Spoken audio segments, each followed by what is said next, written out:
আসসালামু আলাইকুম ওৰহমাতুল্লাহি ওয়া বাৰাকাতুহু। আপোনালোকৰ ওপৰত আল্লাহৰ শান্তি ৰহমত বৰকত আৰু শান্তি বৰ্ষিত হওক।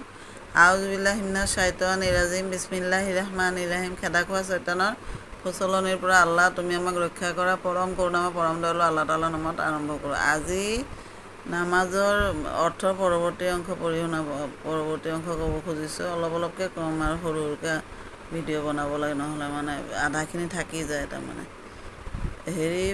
মই কালি ক'লোঁ নেকি, হেৰিলৈকে ক'লোঁ আৰু চানালৈকে, সুবহানাকা আল্লাহুম্মা বিহামদিকা সেইখিনিলৈকে। তাৰপিছত আউযুবিল্লাহি মিনাশ শাইতানিৰ ৰাজিম বিসমিল্লাহিৰ ৰহমানিৰ ৰহিম মানেটোতো জানেই।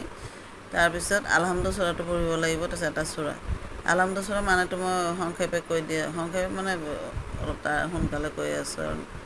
সকলোবোৰ প্ৰশংসা আল্লাহ তাআলাৰ প্ৰতি, যিজন আটাইকেইখন জগতৰ প্ৰভু। তেওঁ পৰম কৰোণাময় পৰম দয়ালু, তেওঁ শেষ বিচাৰৰ দিনৰ গৰাকী।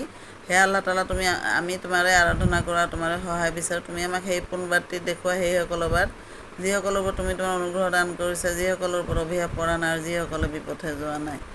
আমিন। এনেকৈ কৈ বিসমিল্লাহিৰ ৰহমানিৰ ৰহিম কৈ এটা সূৰা ক'ব আৰু। ধৰক সূৰা ইখলাছে ক'লে, কুল হু আল্লাহু আহাদ আল্লাহুছ ছামাদ লাম ইয়ালিদ ওয়ালাম ইউলাদ ওয়ালাম ইয়াকুল লাহু কুফুৱান আহাদ।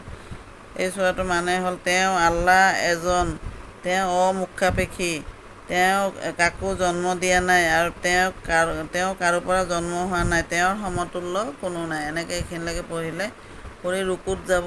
ৰুকুত গৈ সুবহানা ৰাব্বিয়াল আযীম, সুবহানা ৰাব্বিয়াল আযীম, সুবহানা ৰাব্বিয়াল আযীম ক'লে এইটো আল্লাহৰ গুণ গৰিমা। হে আল্লাহ, তোমাৰ পবিত্ৰতা বৰ্ণনা কৰি আছোঁ। হে আল্লাহ, তোমাৰ পবিত্ৰতা বৰ্ণনা কৰি আছোঁ। হে আল্লাহ, তোমাৰ পবিত্ৰতা বৰ্ণনা কৰি আছোঁ। আজি এইখিনিলৈকে থাকক।